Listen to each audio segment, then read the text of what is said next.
நேர்களுக்கும் வணக்கம் மற்றும் ஒரு காணொலியூடாக சந்தித்திருக்கின்றோம். ஸ்ரீலங்காவை மையப்படுத்திய நகர்வுகள் ஏராளமாக நகர்ந்து கொண்டிருந்தாலும் இந்த இலங்கை அமெரிக்க இடையிலான ரகசிய ராணுவ ஒப்பந்தங்கள் எழுந்திருப்பதாக ஒரு குற்றச்சாட்டு முன்வைக்கப்பட்டிருக்கிறது. அவை சார்ந்து பார்க்க வேண்டிய தேவையும் கூட இருக்கின்றது என்பதை சொல்லுகின்ற பொழுது இலங்கையின் தற்போதைய தேசிய மக்கள் சக்தி அரசாங்கம் அமெரிக்கா மற்றும் இந்தியா மற்றும் ஜப்பான் ஆகிய நாடுகளுடன் மேற்கொண்டிருக்கக்கூடிய இந்த ரகசிய ராணுவ ஒப்பந்தங்களை மேற்கொண்டிருப்பதாக மக்கள் போராட்ட இயக்கத்தின் செயற்குழு உறுப்பினர் வசந்த முத்தலிகை சொல்லி இருக்கிறார். இந்த நிலையில அனுர அரசாங்கம் குறித்த அந்த ஒப்பந்தங்களை நாட்டு மக்களுக்கு மறைத்து அந்த நாட்டுக்கு அடிபணிந்து செயற்படுகின்றது என்ற விடயம் அங்கு சொல்லப்பட்டிருக்கிறது. கொழும்பு கொல்லுப்பட்டியில் இருக்கக்கூடிய அமெரிக்க தூதரகத்துக்கு முன்பாக நேற்றைய தினம் முன்னெடுக்கப்பட்ட கண்டன போராட்டத்தின் போது ஊடகங்களுக்கு கருத்து சொல்லியிருக்கின்றார்கள். அமெரிக்கா தனது ஏகாபத்திய ஆதிக்கத்தை நிலைநாட்டவும் பிற நாடுகளின் வளங்களை சுரண்டவும் உலகெங்கும் குண்டு தாக்குதல்களையும் ஆக்கிரமிப்பையும் கட்டவிழ்த்து விட்டிருக்கின்றது என்ற விடயத்தை முன்வைத்திருக்கிறார்கள். இலங்கை அரசாங்கம் தன்னை ஒரு சார்பற்ற நாடாக காட்டிக் கொண்டாலும் அமெரிக்காவுடன் பல்வேறு ரகசிய உடன்படிக்கைகளை மேற்கொண்டிருக்கிறது என்ற விடயம் சொல்லப்பட்டிருக்கிறது. குறிப்பாக கடந்த ஆண்டு ஏப்ரல் 5ஆம் தேதி இந்தியாவுடன் 7 பாதுகாப்பு உடன்படிக்கைகளை இந்த அரசாங்கம் ரகசியமாக செய்து கொண்டிருக்கிறது. இன்று அந்த கருப்பு தினத்தின் 1ஆம் ஆண்டு நிறைவாகும் என்ற விடயம் இங்கு பதிவாகி இருக்கிறது. அந்த பாதுகாப்பு சுகாதார மற்றும் எரிசக்தி உடன்படிக்கைகளின் உள்ளடக்கங்களை அரசாங்கம் இதுவரை நாட்டு மக்களுக்கு வெளிப்படுத்தவில்லை என்ற குற்றச்சாட்டை முன்வைக்கின்றார்கள்.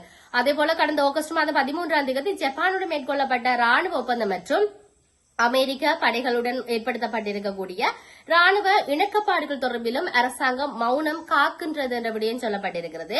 ஆட்சிக்கு வருவதற்கு முன்னதாக அமெரிக்கா இந்தியா உடன்படிக்கையை எதிர்ப்போம் என்று சொல்லியும் ஏகாதிபத்தியத்தை முறியடிப்போம் என்று கூறிய தேசிய மக்கள் சக்தி இன்று அமெரிக்கா இந்தியா மற்றும் ஜப்பானுடன் இணைந்து கொண்டு ஏகாதிபத்தியத்தின் விருப்பத்துக்கு மண்டியிட்டு செயற்படுகிறது என்ற விடயத்தை இங்கு சொல்லி இருக்கிறார்கள். தேசிய மக்கள் சக்தி அரசாங்கம் உடனடியாக இதனை அனைத்து ரகசிய உடன்படிக்கைகளையும் பகிரங்கப்படுத்த வேண்டும். அத்தோடு இந்த ஆபத்தான ஒப்பந்தங்களை கிழித்தறிய வேண்டும் என்ற விடயத்தையும் தாங்கள் வலியுறுத்தியிருப்பதாக சொல்லுகிறார்கள். ஏகாதிபத்திய நாடுகள் முன்னெடுக்கும் இந்த அழிவு யுத்தங்களை உடனடியாக நிறுத்த வேண்டும் என அமெரிக்காவுக்கு தாம் அழுத்தம் கொடுத்து வருகின்றோம் என்ற விடயத்தையும் இங்கு சொல்லியிருப்பதை நாங்கள் பார்க்கக்கூடியதாக இருக்கிறது. இதையும் தாண்டி என்பிபி ஆட்சியை கவிழ்ப்பதற்கு எதிர்க்கட்சிகள் நாடகம் என்ற விடயத்தை ஒரு பிரதி அமைச்சர் சாடியிருப்பதை நாங்கள் பார்க்கக்கூடியதாக இருக்கிறது. தேசிய மக்கள் சக்தி அரசாங்கத்தின் மக்கள் நலத்திட்டங்களை சகித்துக் கொள்ள முடியாமல் தனது ஊழல் குற்றச்சாட்டுகளிலிருந்து தற்காத்துக் கொள்ளவும் தற்போது எதிர்க்கட்சிகள் இணைந்து சூழ்ச்சிகளில் ஈடுபட்டு வருவதாக பிரதி அமைச்சர் ஹமத் திசாநாயக் என்ற விடயத்தை சொல்லி இருக்கிறார். இது குறித்து அவர் நிறைய விடயத்தை சொல்லியிருக்கிறார்.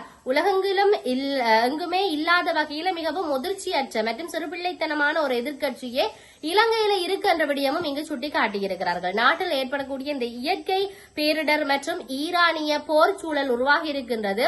உலகளாவிய பொருளாதார நெருக்கடிகளை தங்களுக்கு சாதகமாக்கி அதனை பயன்படுத்தி எப்படியாவது ஆட்சியை கவிழ்க்க வேண்டும் என்ற ஒரு குறுகிய இலக்கோடு இவர்கள் செயற்பட்டுக் கொண்டிருக்கின்றார்கள் என்ற விடயத்தை இவர் பதிவு செய்திருப்பதை நாங்கள் பார்க்கக்கூடியதாக இருக்கிறது. இருப்பினும் இந்த அரசாங்கத்தின் திட்டங்கள் வெற்றியடைந்தால் தமது அரசியல் எதிர்காலம் சூனியமாகிவிடும் என்ற பயமே திடீர் ஒற்றுமைக்கு காரணம் என்ற விடயத்தையும் இங்கு குற்றச்சாட்டுகளாக முன்வைத்திருக்கிறார்கள். இருப்பினும் நாங்கள் பொறுத்திருந்து பார்ப்போம். என்பிபி அரசாங்கத்தில் எவ்வாறு இவர்கள் மேற்கொண்டிருக்கக்கூடிய இந்த ரகசிய ஒப்பந்தங்களை பகிரங்கமாக மக்களுக்கு வெளிப்படுத்துவார்களா? அதே போன்று ஆட்சியில் இருக்கக்கூடிய எதிர்க்கட்சி எவ்வகையான விடயங்களை செய்ய போகின்றது, ஆளுங்கட்சி அதற்கு எப்படி பதிலடி கொடுக்க போகின்றது என்பதெல்லாம் நாங்கள் பொறுத்திருந்து பார்ப்போம். மற்றும் ஒரு பதிவுகளாக சந்திப்போம். வணக்கம்.